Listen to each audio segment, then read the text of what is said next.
and welcome to what is something of a first for Property Tribes. It is our debut Zoom panel debate, and over the next 45 minutes or so, we are going to be discussing pets in the private rented sector. Now, the debate is hosted in association with our friends and partners at InventoryBase and was the brainchild of Sian from InventoryBase, who is going to be joining me as the co-host. And Sian and I felt the timing for this debate was very fitting for two reasons. First of all, there is an obvious growing appetite to allow pets in the private rented sector in many quarters, including political. And secondly, the COVID-19 lockdowns have highlighted the value of pets and how they can benefit mental health and well-being.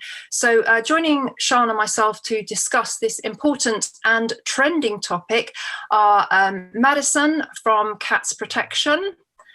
We've got Jen from Advocates. And we've got David, who is a partner and landlord and tenant legal expert at JMW Solicitors. So welcome to all our panelists.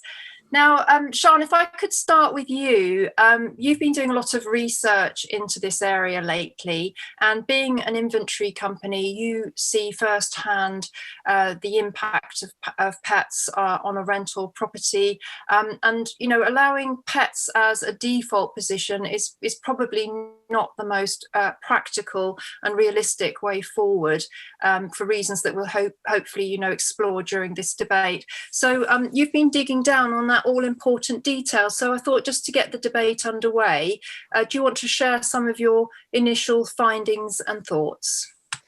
Yep, absolutely. I mean, just to kind of set the scene from my personal point of view, I'm actually a tenant. I've got a cat. We rent, obviously, and so I understand the benefits and the needs of both from a personal point of view and a family point of view. We wanted to take our pet with us when we moved, and lucky enough, we've found a really good place, a very good landlord, and it wasn't really much of a problem for us.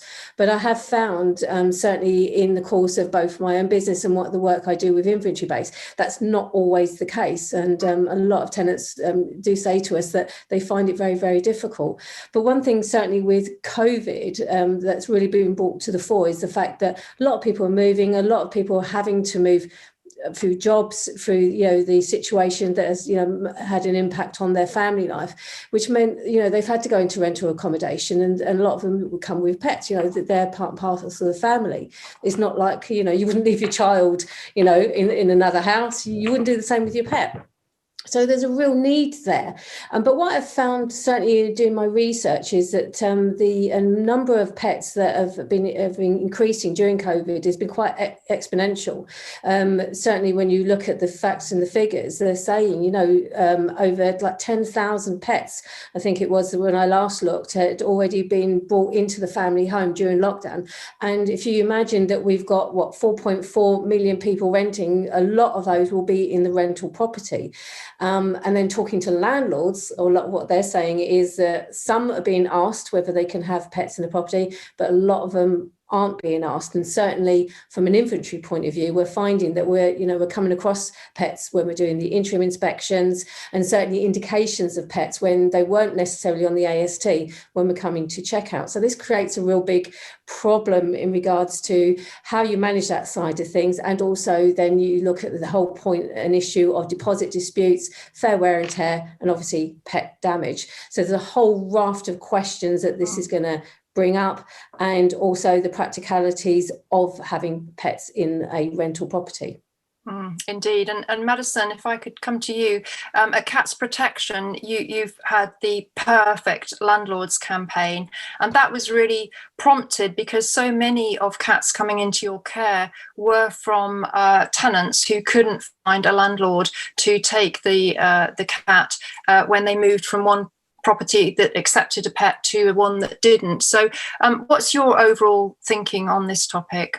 Yeah, that's right, Vanessa. Actually, pets not being allowed in private rented accommodation is one of the top 5 reasons why we get cats into our centres over the whole of the UK. And it's really saddening when somebody comes along who has to give up their beloved family pet simply for the reason that a landlord won't allow pets. It can be really heartbreaking to have those people coming into the centre and parting with their beloved animal.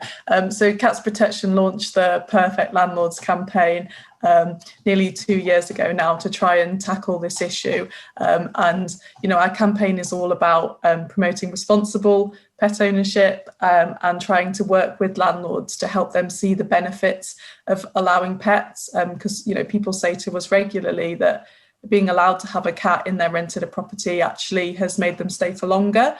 And landlords always want tenants that are in place for a long time, so they don't have to keep changing over and all the paperwork and hassle that comes with that. So pet owners can actually make business sense for landlords.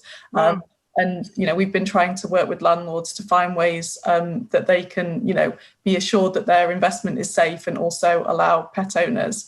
And something which we've found to be popular with both the landlord and the tenant is a pet CV. So you tell your landlord all about your pet.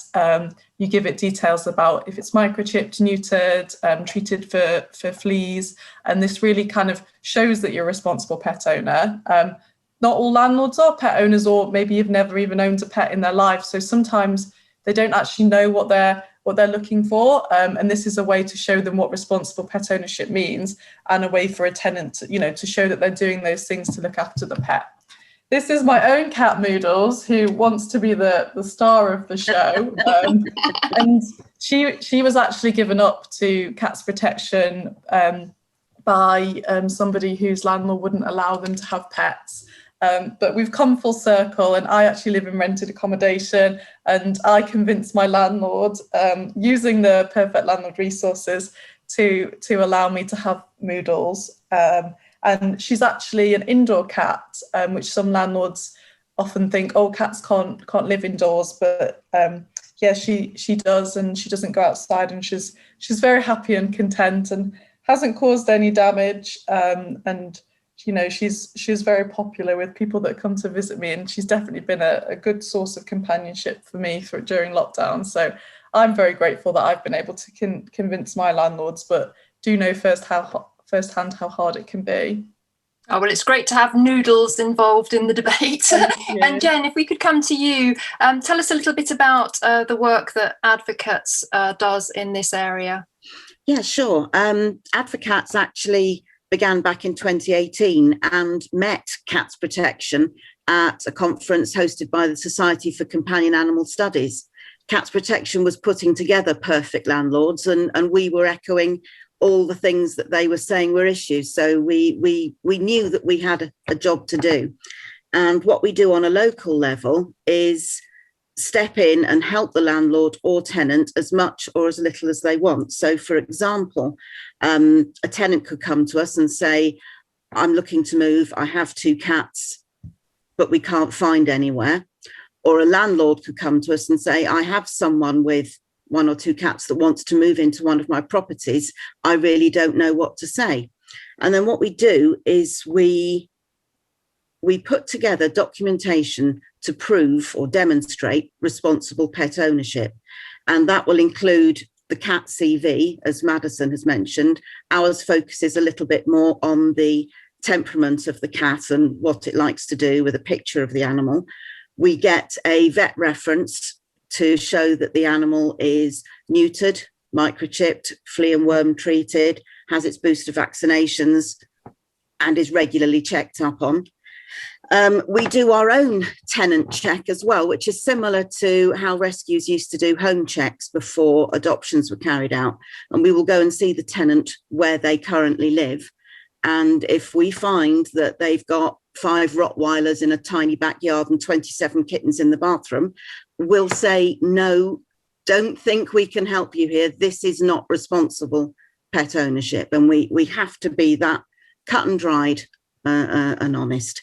Oh. And then we can think outside the box as well. We can ask tenants to take pictures of inside their property, focusing on classic areas of damage. So carpet at the foot of stairs, curtains, wall coverings, that sort of thing. And we can put together a collage of those pictures so that the future landlord can see the type of home that the animal is currently living in. And one case we had, on first look, could have been a landlord's worst nightmare. She was newly single. She had 2 kids, 3 cats and a dog. And her name wasn't on the tenancy agreement where she was because it was her ex-partner's. So we asked her to get character references as well from her employer. And we asked her to get character references for the children as well, because we met them and they were great kids. And all of that information put together, she was then able to take to lettings agents with her. She got shortlisted for 3 properties that she liked, and she managed to get her favourite one. And the landlady said that she was really impressed by the extra paperwork that this woman had been able to show. Well, that's a great story. David, you know, we've seen a direction of travel within the political arena for pets to almost become a default position. And I'm sure you'll agree with me that that's just not really a practical way forwards to have this blanket arrangement, because clearly there are issues like you know, a leasehold property, you know, a flat may have an anti-pet clause in the lease. It might not be appropriate for a pet to be left all day alone in a flat when the owner's out at work. I mean, there are all these little details that we need to dig down on. It just can't be a blanket arrangement, can it? I suppose the funny thing is that actually there is a blanket statutory provision that allows tenants to have chickens and rabbits in a rental property, notwithstanding any restriction to the contrary, which has been there since the Allotments Act 1950, although we should be clear that the purpose of those chickens and rabbits was absolutely not as pets and was rather more to do with concerns about the ability of the United Kingdom to feed itself at the time. And I'm quite sure that's not quite what people are intending by this discussion. So, but it doesn't specify that. And in principle, any tenant tomorrow could have a pet rabbit or a pet chicken, and there'd be nothing a landlord, or indeed a superior landlord, could do about it, notwithstanding any comment in the lease, provided it didn't cause a nuisance. So there is an exemption for nuisance. So in principle, the government could, in theory, pass legislation that would override all of those restriction clauses. But I think the challenge here is twofold. The first is that people rightly talk about responsible pet owners, and not all pet owners are responsible. And I think, unfortunately, from landlords' perspective, every time they see one irresponsible pet owner or hear about one, then all the others are tarred with the same brush. I think the second problem is you have to consider that there are a range of different types of property involved. So as you talked about, flats with superior leases, which might have restrictions, they pose a problem. You then also have to think about the fact that insurers don't necessarily cover pets or pet damage. So some landlords will have insurance that restricts it. And then you've got the more subtle position of what landlords intend to do with the property longer term. Some landlords are renting out property which they intend to reside in themselves again. And if they allow pets, that might cause problems. I used to live with pets. My family have had pets my whole life, but I don't have any pets because both my wife and my daughter are severely allergic to animal hair. So if I was to rent out a house that we wanted to live in again, I'd be very, very chary about the possibility of someone having a pet in it, because even with steam cleaning, you've still got the potential for allergens to be left. And so you've got to balance that risk in as well. And then there's the damage problem, which we'll no doubt come on to, and the fact the government has almost acted against itself in the manner in which it introduced the Tenant Fees Act.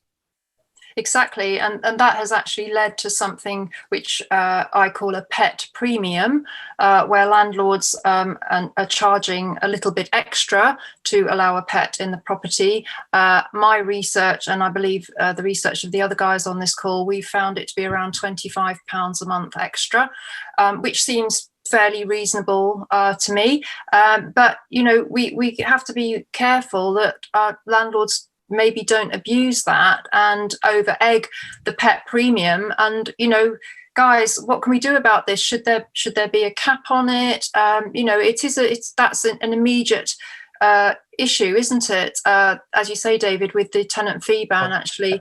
Pet rent seems a little unfair if you're a good pet owner. I mean, basically, it's saying that all pet owners are a bit rubbish and so they should all have to pay, which is clearly not the case. And also, the National Trading Standards Estate and Letting Agents team has said previously that they think pet rent's unlawful, although how they come to that conclusion is open to dispute. And the government could easily fix it. The Tenant Fees Act allows for amendments to permitted fee structures by way of a statutory instrument. So they could easily, as was pushed on them at the time they did it, have a higher deposit permission where a tenant is being given consent for a pet or something else outside the normal terms of tenancy. The thing is, from my point of view, is even that premium enough, one, to indemnify the landlord and to pay for any damage? And is that what it's going to actually be used for? Especially, like I said, if you've got a responsible pet owner and they're paying £25, where does that money go? What's that going to be used for? And if the pet, is very well behaved and the property is, given back, less fair wear and tear in a very good standard, cleaned, etc., then is there maybe an argument for having either part of that or some of that or all of that money given back to the tenant, almost like a bond, for want of a better phrase? We when we were putting together the pet damage insurance report for Andrew Rossendale's office, we looked at the idea of pet rent, and using the £25 a month figure, that's £300 extra a year, and that was dead money. And if it wasn't needed to fix anything, that was dead money. And when we looked at the insurance option for significantly less than 25, for perhaps around about £15-18 a month, they could have pet damage insurance, which instantly would give the landlord far more cover than £300 a year that he'd have to wait a year to get anyway, and would also enable a tenant to build up a no claims history, which then they could take with them if they moved, and that would be attractive to a new landlord. Or in the case that there was a claim, the tenant would bear the cost of the increased premium and not the landlord, because we felt that would be an unfair thing to ask a landlord to have to do, to increase his insurance premium because somebody else's pet damaged their property. So we certainly see pet damage insurance as the way forward. And we know Andrew came out recently and backed that campaign. There was an article in Landlord Today about it about 10 days or so ago. And we're actually going to be looking at turning that into a proper campaign over the summer months. But we would like to see the list of permitted payments on the Tenant Fees Act amended to include a landlord's right to request pet damage insurance for someone bringing a pet to his property, but to also offer the option of a separate pet deposit, but one that would be capped. And so things don't run away and get ridiculous. We had a rogue landlord recently with someone that we were dealing with who wanted to charge £4,000 extra rent/deposit, but knew darn well he couldn't do it under the terms of the Tenant Fees Act and was asking the tenant to pay it into a separate bank account. Yeah. Okay. Part of the solution you propose is permissible under the Tenant Fees Act, because if you ask for an additional deposit in respect of a tenant, provided it's offered as an option, alongside some other legitimate option. So if you said to a tenant, you can either pay £25 a month extra rent or pay an enhanced pet deposit of £500, that is actually allowed by the Tenant Fees Act, because the Tenant Fees Act does allow fees provided they're offered as a genuine option alongside a non-fee alternative. That is really interesting, and I didn't know that. Could you possibly pop that on an email to me at some point, David?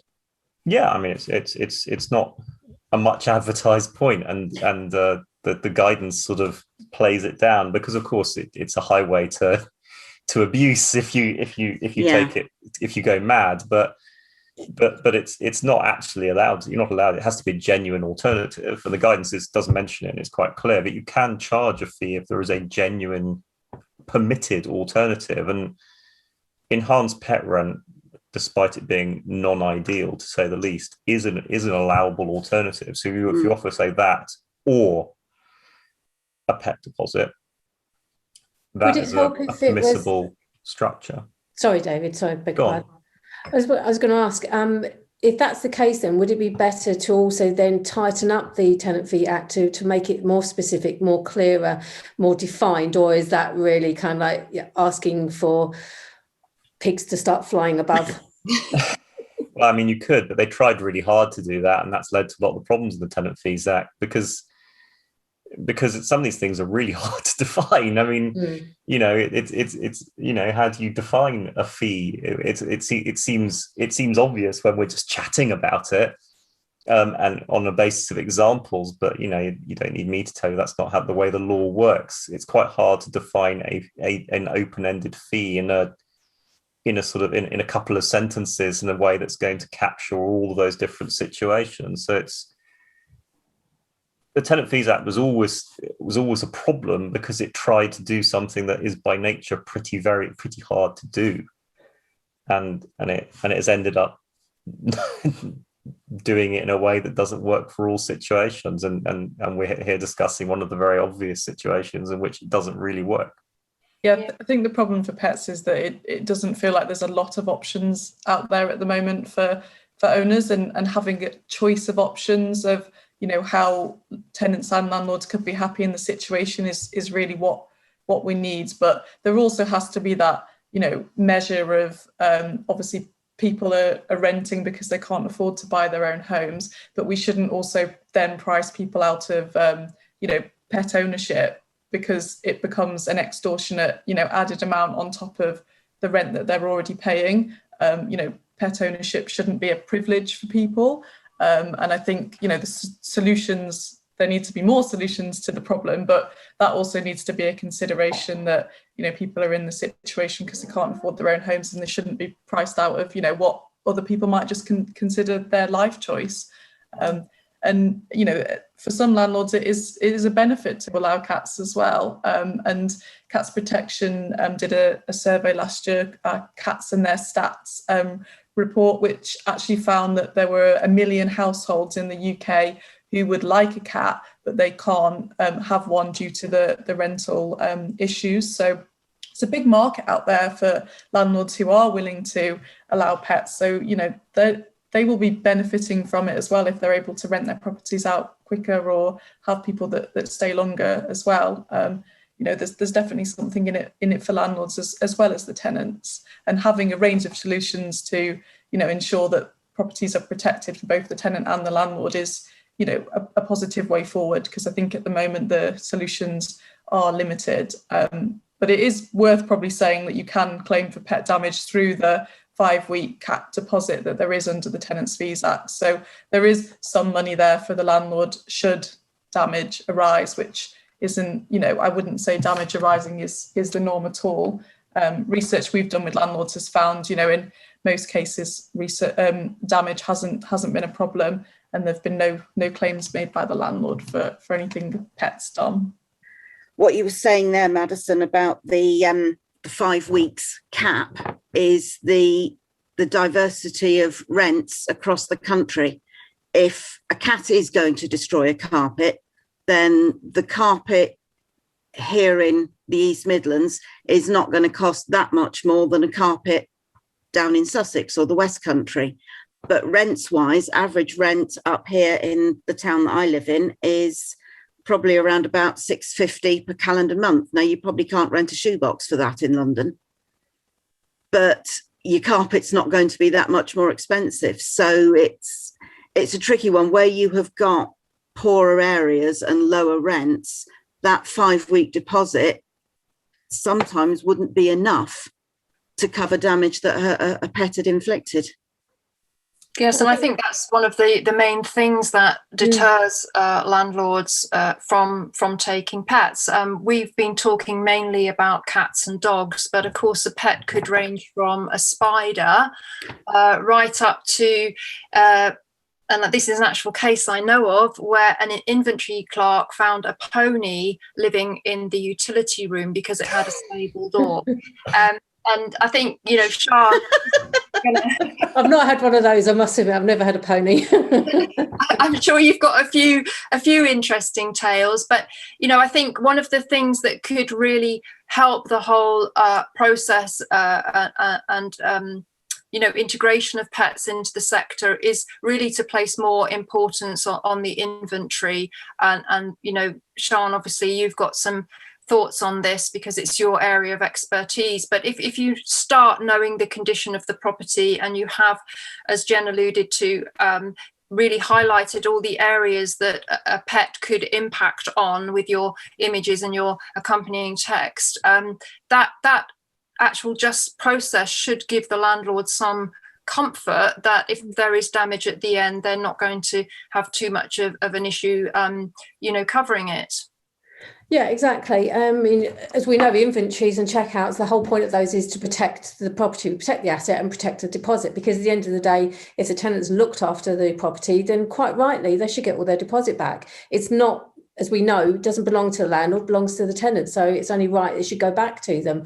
But I know, talking to landlords, a lot of them are saying to me, but the problem they've got is they don't know exactly what the potential damage might be. They don't know what the cost might be. And of course, then if the deposit doesn't cover that damage, that cost, then they're going to have to. And, a lot of them are saying, well, because of all the other stresses that get on their finances through just renting property, it's almost like a step too far. But on the other hand, they're also saying to me they'd love to be able to allow pets to be in the property, because they said it reduces void period.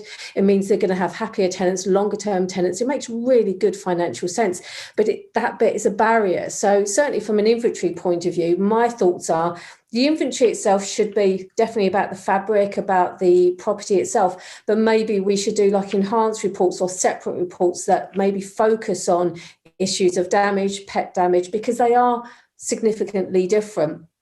And it's like, I know within the property tribe at the moment, we're talking, you and I, Vanessa, on a thread about, the fact that pets made some damage on a property, on a rental property, and how do you define, what's fair wear and tear? How do you define what is actually pet damage? How do you then apportion cost?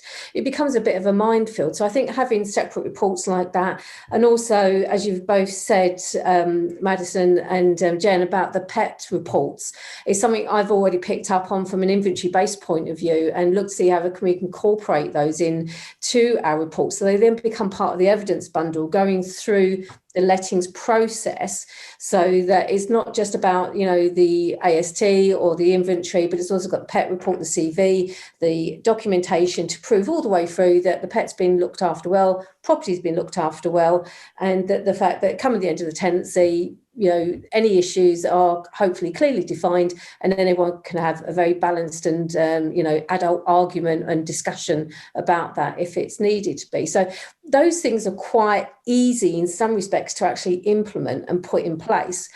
One of the problems that I'm concerned about is the fact that sometimes when we get to checkouts, we have abandoned properties, and we're seeing more and more of those because of COVID, unfortunately. And my concern is, what do we then do about pets that are left behind? Who's going to look after them? Equally, who's responsible for them, and how are you, like as pet charities, going to be able to cope, if that is, going to be realised as we go forward, especially if pets are allowed.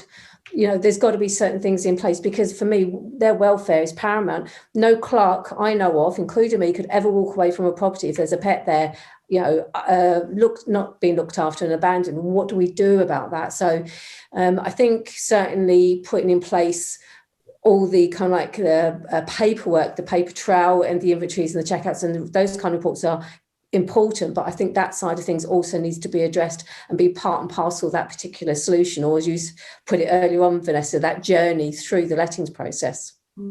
Hopefully the maths would mean that if more tenants are allowed to adopt pets, and or keep pets that they already have, that will hopefully take some pressure off rescues from having large numbers of pets abandoned and free them up to do what they're actually there for, which is provide shelter for pets in need, not pets that actually had perfectly good, loving, responsible homes. Yeah, absolutely. And again, certainly from my personal my personal experience, in the main, we don't find so much of an issue in regards to like pet damage and poorly managed homes in regards to where pets have been there, either by agreement or not. But we also know it does happen, and I've seen it, and I've seen some quite difficult cases and some very expensive cases for landlords, where I had one landlord actually had to walk out. One, they couldn't stomach the smell, and they were so upset in the what they saw in front of them, the damage and the pet damage. And certainly it was one of my worst experiences in regards to checking out a property because of the pet damage is done. But lucky enough, I said it is not all that often. But we still see, and I have had pets being left and abandoned in properties. And so my concern is certainly from a clerk's point of view, what do we do about it? So we need to have that conversation and at least have that, written into any changes, any legal changes, anything that we would put in place, certainly with the government, with their model tenancy agreement, so that it's very clear as to where responsibility lies. Because that's another worry with the landlord. They said, well, if I end up having to deal with that, then what am I meant to do with them? And that makes them less inclined to get involved. Whereas maybe if they were in place, they would. So I think it's just a bigger kind of like a part of the bigger conversation. No, I totally agree. I mean, David, you're not a fan of the model tenancy agreement, are you? There is a clause in there about pets. What's your view on that? I'm not a fan of model tenancy agreement. I mean, if people want to use it, that's fair enough. But I think one of the real problems with the model tenancy agreement is it's been completely misadvertised by the government. They put out press releases when they produced it saying that it now meant that all landlords had to accept pets, as if all landlords had to use the model tenancy agreement, which is just patently lies. It's not too fine a point on it. I've had loads of conversations around that, which is just a silly thing to do. I mean, I'm all for the government encouraging landlords to have pets in their properties, but the other problem is that the government, and the problem I think for landlords is that the risk assessment is all one way. You can't. It's almost impossible in practice to reverse yourself. And this is the real challenge, because the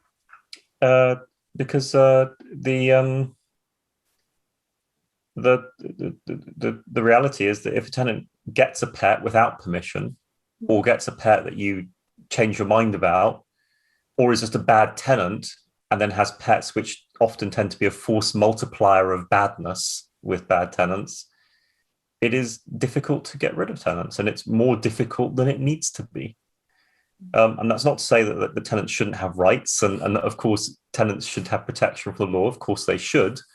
But tenants who are damaging property, or who are in breach of clauses to have pets, or who are causing a nuisance, should not be difficult to get rid of, and they shouldn't be as difficult to get rid of as the government has made it by failing to properly fund the court system.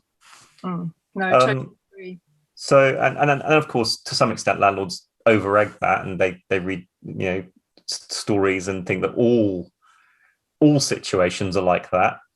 But that's not true. But it shouldn't be as complex as it becomes, and therefore you end up in this really difficult position from a landlord's perspective that they don't have to take the risk. So why take the risk? Because the risk to them seems outsized as compared to the benefit. So you need to tackle it from a number of different directions. One, the benefits need to be made clearer, which people here are rightly doing. But then there also has to be an aspect in which the risks are tackled, and those risks come partly in relation to deposits, but actually in the end, that's quite a small part of the risk factor. The other aspect needs to be increasing confidence of landlords in the operation of the court system, whether by improving their attitude towards it, which I mean, some landlords have an unfortunately bad attitude towards it, which needs to change. but also by making it better. I think also there needs to be some education to the landlord sector that the problem is real. It does exist. It's a growing problem, and it's causing many innocent tenants and innocent pets hardship. There seems to be a core of landlords who are anti-pet. They've probably had a bad experience or know of a very bad experience, but there's a bit of a refusal there to even admit that pets are as important to their owners as owners think they are, as staff when it comes to cats. And there is a serious problem with people with pets trying to find rental accommodation. Those two things need to be acknowledged by everyone across the rental sector, and then we can start tackling the problem and come up with something that's fair to all parties. And I think a thread that we've all tried to get across is obviously it's allowing responsible pet owners. And as you know, Jen said, somebody with 10 Great Danes in a 1-bedroom flat is not a responsible pet owner. And from an animal welfare point of view, that is also a horrific situation. And I think all of us as animal charities have also recognised that landlords also need discretion. So having, the clause as in the model tenancy where pets are allowed and you still have to ask the landlord for permission, and they might then have to say why they wouldn't be able to give you permission is a positive way forward, because it's not coming at it as a negative to say no pets. It's coming at it to say, yes, I welcome responsible pet owners, but you still have to go through the due process to prove you're a responsible owner. And I have to, prove that, my property is suitable or unsuitable, if that may be the case. So it's creating a dialogue, which I think is important for the landlords and tenants to have. Because at the moment, it's very hard because there's no adverts that really advertise as pet friendly. It's under 10% of adverts are saying that they're pet friendly.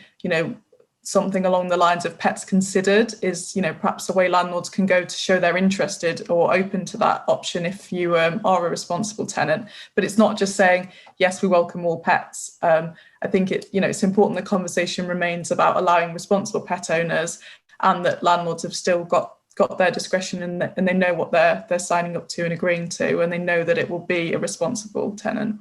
We've had conversations with one of the online search sites for people finding rental property about amending the wording of their pets filter to not no pets or yes pets, to perhaps no pets, because there may well be reasons behind that, and there may well be exemptions, or pets considered. Pets considered isn't saying yes, but it at least allows someone to say, okay, hi, look, this is me.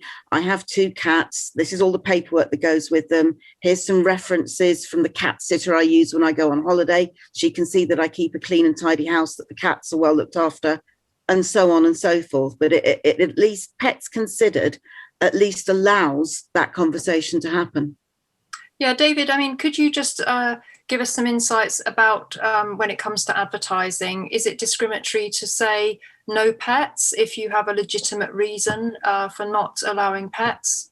No, you can refuse pets. There has been an effort in relation to eviction to argue that evicting someone because of a pet was disability discrimination on the basis of mental health, but the courts dismissed it. They weren't having it. So although there are studies which I completely accept that say that pets are good for mental health, there's no specific agreed treatment protocol in relation to pets and mental health, and therefore the courts won't accept that a pet is part of the refusal to allow pets, or eviction because of pets is disability discrimination. And it does seem ironic to me, and I'm surprised no one's mentioned it, that from a tenant's perspective, at least, this problem's likely to go away, because Sian's already mentioned that they're finding more and more people who have got illicit pets. The reality is it's quite difficult for landlords to evict people with illicit pets, and the current mechanism most landlords would simply rely on is to serve a Section 21 notice and ask the tenant to leave at the end of the current fixed term. Well, there ain't going to be no Section 21 notices if the government carries on with the Renters Reform Bill. So on what basis do you think landlords are going to evict these people? It's going to be pretty hard to do, actually. And so the reality is, I suspect that most tenants will keep their mouths shut, move the pets in, and then defy the landlord to do anything about it. And then it becomes a very difficult situation. I suspect this is an area in which, for example, the growth of tenant mediation schemes might wish to get themselves involved. And there is a challenge there potentially for landlords that actually at some point they may find themselves with pets they can't in practice do anything about, which of course means that landlords should perhaps try and get in front of it and try and find ways to have amicable agreed pets that they have control over, or an element of control over. I mean, obviously save for them jumping up in front of people on conference calls and that kind of stuff, but a general element of control over, as opposed to having it presented to them as a fait accompli after the fact. Yeah, I think obviously as animal charities, we would all encourage people to be honest about their pets and not smuggling secret pets. But as a renter, I would say, if you rent through a letting agent and you go through referencing, I'd be very worried if I snuck a pet in and it was on your record, because I would say some of these referencing agencies know more about me than my friends, because you have to disclose so much information to be able to get a tenancy agreement. I think, people do worry about where they'll be able to live and that, maybe the types of property that they would want to rent and live in. And I think honest, responsible people and pet owners wouldn't want to, deceive their landlords. They want to do it through the proper process, but they just want that proper process to work for both them and the landlord, which I think we all agree it doesn't really at the moment. I'm not always the best person to get an overall balanced perspective on the landlord and tenant relationship. I don't tend to get consulted when it's a good relationship very often. So surprisingly, no one phones me up and says, everything's great with my tenant, can you help? So, you know what, with my landlord, they're brilliant, and I suppose in a way it helps because of what I do, because they know that I look at everything and I'm always very cautious about everything. But I had actually more trouble getting a satellite dish installed because they really didn't want it than I did get the cat in. The cat was absolutely fine. Satellite dish, no. It was an absolute battle. Well, I think one thing I was just going to say about sort of pet referencing is one thing you could do with the tenant's agreement is go and visit the pet in its previous home where it's residing now, and just see what kind of impact it's had on the property. So that could give a landlord some comfort that they are dealing with a responsible pet owner. So that's something perhaps to consider if you are vetting a tenant with a pet, to also kind of reference the pet as well via a visit to his existing home. So I'm just mindful of the time now. Sian, did you have any kind of other major issues that you, or topics that you wanted to bring up? I think we've kind of talked about generally where we are at the moment in regards to what we know needs to be done. I think the key thing is one, engaging with all of the various parties involved in this, the landlords, the pet owners, and then obviously themselves as charities, etc. But I think, it's not a difficult thing to solve. I think it's about incentivizing everybody to get involved. There's things we can put in place. The pet CVs, we can automate them. We've already got that capability with InventoryBase. We've got inventories. Your regular checks, both on the property and to make sure that the pets are, not causing any damage, or not even causing a nuisance either, to other kind of people in the area or in the building, etc. Making sure that, there is robust reporting, and certainly from a point of view of either a pet deposit or pet insurance, really explore those two areas, because we want to be able to give landlords the confidence that they can rent to people with pets, that they're not going to have loads of conversations, disputes and damage conversations because the pet's not been very well looked after. But if we have all those other points in place and with those checks, etc., then it would make the whole kind of like debate really almost null and void, because everybody's doing everything they can. You will always get problems. You get problem tenants, you get problem landlords, you get problem pets. That is never going to go away, but you can certainly reduce that by having all of these kind of different options in place, and just like I said, just everybody working towards the end goal, which is tenant in a property for long term, so that the landlord has got a property that's looked after and obviously being paid for, and tenants got somewhere safe, clean and comfortable to live, and somewhere to call them their own. I mean, we've only really spoken about pets per se, but there's another issue that wouldn't be covered by any kind of blanket arrangement, and that's service animals like hearing dogs for the deaf, or guide dogs for the blind, or anti-anxiety pets, where the tenant has a mental health problem and needs the pet for anxiety comfort. So David, again, we kind of come full circle. We just can't really have this blanket arrangement. There are so many different nuances that need to be drilled down on and identified. And as Sian has said, all industry stakeholders, landlords, tenants have all got to, have a view on this and be able to express their view when this legislation is moving forwards. Yeah, I mean, service animals are probably an exception. It probably is discriminatory to say no to a service animal, actually. It's just the anti-anxiety element of that tripod that is not so strong. But an assistance dog or a sight or a seeing dog is almost certainly something that a landlord can't refuse unless they are subject to an external prohibition that they are unable to resolve, such as a superior lease.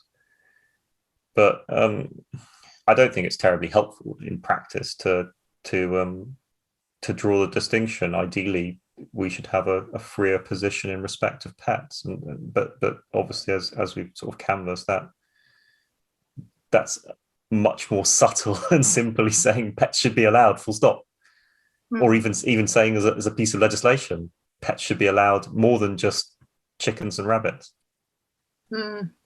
Any final thoughts from you, Madison? I think just to say finally, obviously it's great to have this discussion today, and I do think obviously the model tenancy from the government has opened up discussions. We've engaged with landlords, letting agents that previously we've been unable to engage with, and the issue of pets is on their radar and something they want to talk about and come to a mutual solution. So I think everybody is coming together to try and solve this issue to the best, to suit landlords, letting agents, tenants, and of course the pets as well. Very important. Yeah, she's coming back again. Hello, you're saying goodbye. Any final words from you, Jen? I think really just to echo what Madison just says, there does seem within the public sphere, there's a groundswell of public support for animal welfare-based legislation. We've just recently had the animal welfare sentencing gone through, which is great. There was Lucy's Law. There's various other bits of legislation to do with protecting animals better. And I think there's a lot of public support for that, but there's also a lot of industry support, if you like, across the rental sector, tenant action groups, landlord action groups, the actual corporates themselves, such as insurance companies, such as InventoryBase and what have you. Everybody seems to want to sort something out. So wouldn't it be good if we did? Yeah, absolutely. Definitely. Any final words from you, David? No, not really. I mean, I think my position would be as I already said, it's a complex question, and it doesn't admit of a simple answer, much as I wish it did. And I think the government needs to find a way to unblock the blockages it has put there itself, to be fair, and then bring people with them. I mean, I think one of the interesting questions, and this is something we can't really tell yet post-COVID, is who you're talking about when you talk about landlords. The reality is that the nature of landlords in the United Kingdom is changing, and COVID may well accelerate that. And I'm not sure that will necessarily help, because I'm not convinced that landlords with 100 properties are going to be automatically more open about pets than landlords with one. Some will be, for sure, but I don't think that's universal. And so it's interesting that the government obviously is quite keen on professionalising the sector, and I think COVID is accelerating that trend. But I'm not sure whether that makes things better from a pet perspective or worse. I kind of think actually that it may actually favour small private landlords who can be more flexible. We've got a massive trend towards build to rent, which is a corporate landlord, much more strict than a private landlord. And these big shiny blocks of new flats, they're not going to really be suitable for a tenant that wants to keep a pet. Sian, I think it could be working towards the favour of a smaller private landlord that has a direct personal connection to the tenant to be more approachable about perhaps allowing a pet. And this, as I say, could work in their favour. I think it definitely could, because like you said, they are more flexible, they're more open, and because they're a single landlord or maybe a very small portfolio, they tend to be more family oriented. They tend to be more open to families and their issues and be more helpful, more flexible, like you said. Whereas, like you said, I do think the corporate ones, social housing as well, maybe they're restricted either through covenants, through their own way of working, makes it much more difficult. And also with the build to rents now, especially we're looking at conversions of offices into rental properties, especially in the London area, they're not really kind of like designed for pets. Yes, there's some pets that can be indoors, and my daughter-in-law's cat is an indoor cat. My cat is definitely an outdoor cat. If he doesn't have his cat flap, that all hell's to pay. But that that's not going to be true for every single pet, and it's not always going to be suitable. And one of the biggest problems and worries I have is that we focus on what the tenant wants and what the landlord wants, but it's what's best also for the pet that needs to be as equally considered. And that's my worry. So that's another reason, like I said, to bring in everybody to the table and think, okay, great, this is what we want, but also what also is right. No, I totally 100% agree with you there, Sian. The animals' welfare is absolutely vital in all of this. Well, I guess we've only really scratched the surface of this issue. There's it's a bit like unpeeling an onion. There's another layer underneath. You can keep digging down and look at all the different nuances. It's not a one size fits all solution, and I think debates of this nature, and I've been on a couple of them actually, and I found them really valuable. I think are a good way forward to tease out the issues, create awareness and educational resources for landlords. So I'd just like to say thank you very much to Sian for proposing the debate and helping me format it, and also thank you to my 3 other special guests, and of course Noodles the cat. And I'm only disappointed that my 3 Bengal tiger cats have been shut downstairs so they don't interrupt me, because I would love to have one of them brought into it as well, because just speaking for myself as a landlord and a pet owner, I totally understand the value of having pets and how much they can enrich our lives, how much they can aid companionship, particularly in the circumstances that we've experienced in the last year when people have been very, very isolated, that their pets have been a lifeline. So in a strange way, COVID has kind of highlighted this issue, if you like, wouldn't you say? Definitely.